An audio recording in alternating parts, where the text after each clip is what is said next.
Shalom, and a warm welcome to Money Matters Show, where we unpack the hidden mysteries of wealth in the Bible.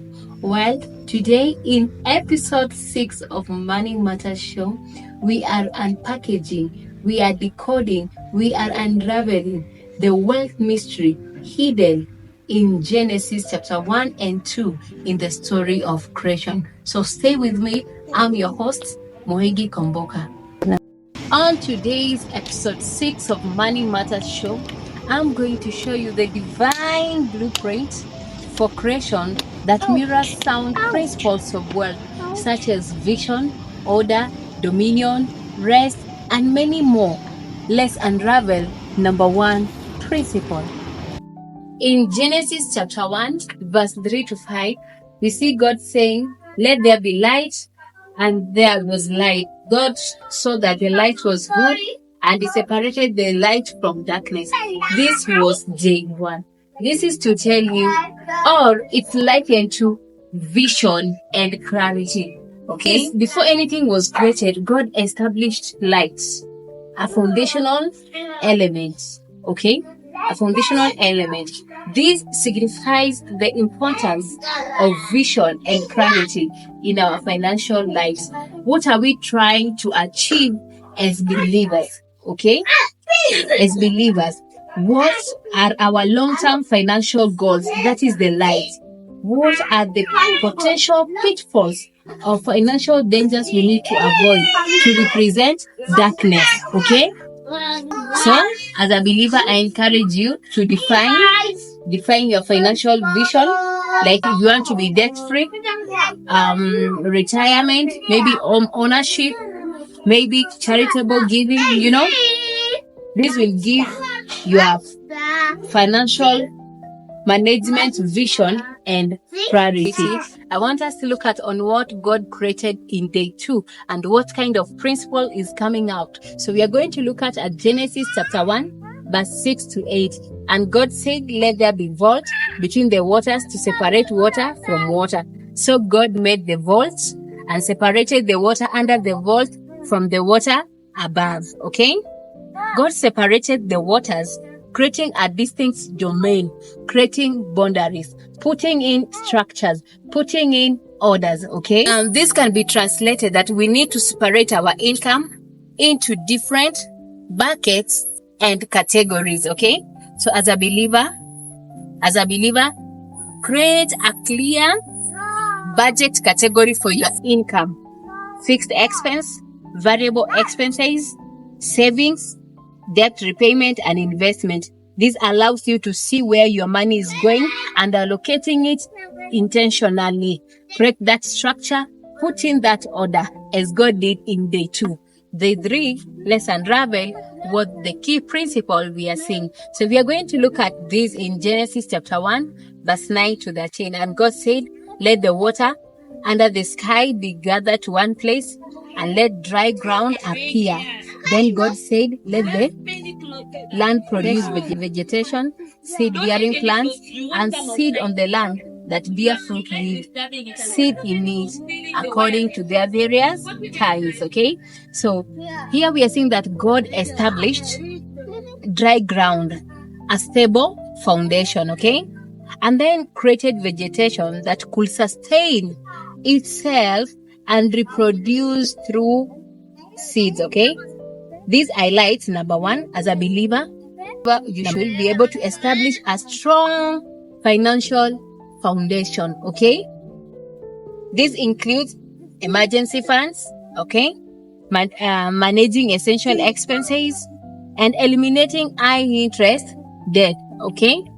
Principle that we are seeing in day 3 is the Lord said, "Let the land produce vegetation, seed-bearing plants, and trees on the land that bear fruit with seed in it, according to their various kinds." What can we see here?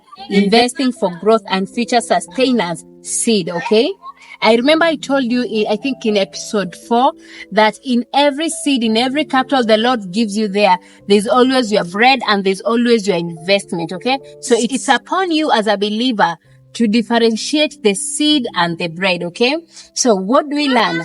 Just as seed produces more, Our investment, when consistently nurtured, can grow and provide for our future needs. Okay. So as a believer, prioritize in building an emergency fund like 3 to 6 months. Okay, of your living expenses. Also, automate your savings and investments. Okay. Focus on paying down, right, high interest debt to free up more fertile ground for growth. Okay.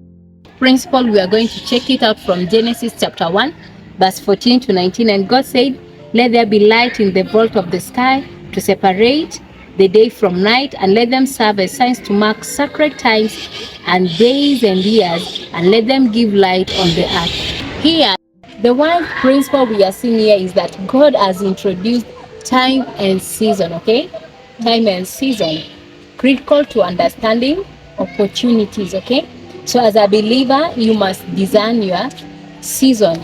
Is it time to sow? Is it time to reap?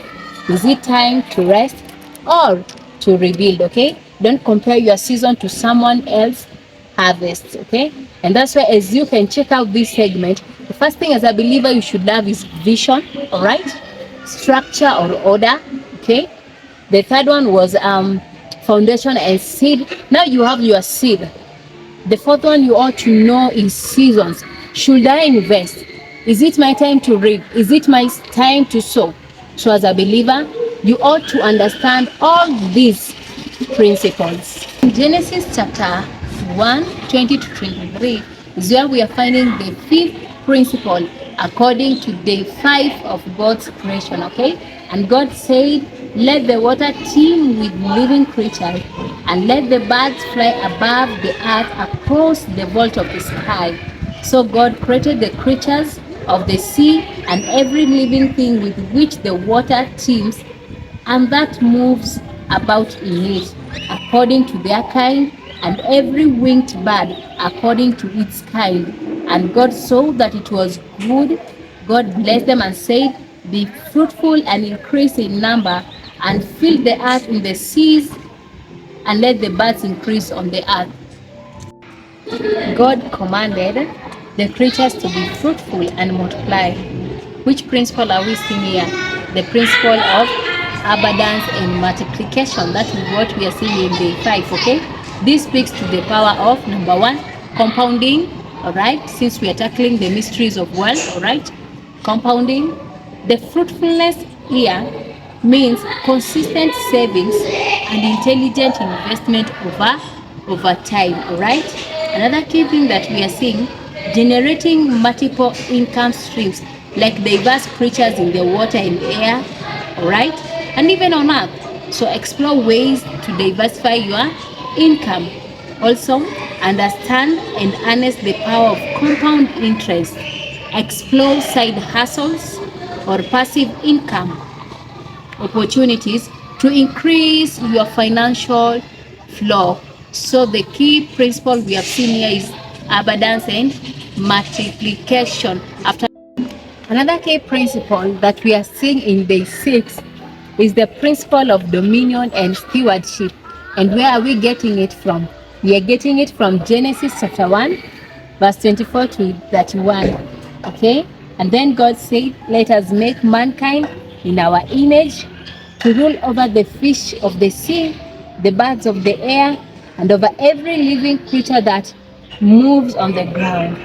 God blessed them and said to them, be fruitful and increase in number, fill the earth and subdue. Okay, so human beings were given the dominion, the responsibility to subdue and rule over the earth.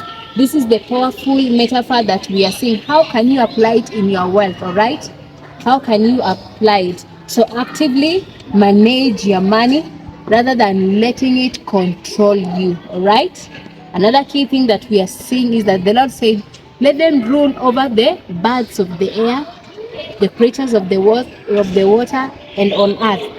Here we are seeing that recognizing that our resources are a gift and we are responsible for managing them wisely, not just for ourselves but also for the good of others. Okay, our work is not just about earning money but about contributing value and fulfilling our potential, which in turn impacts our financial well-being. So as a believer, what is the key takeaway for the believer?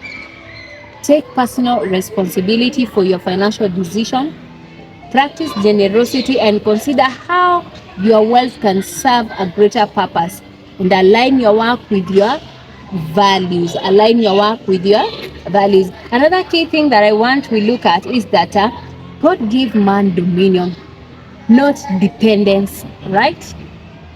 You are born to govern, manage, and multiply wealth, not to chase it.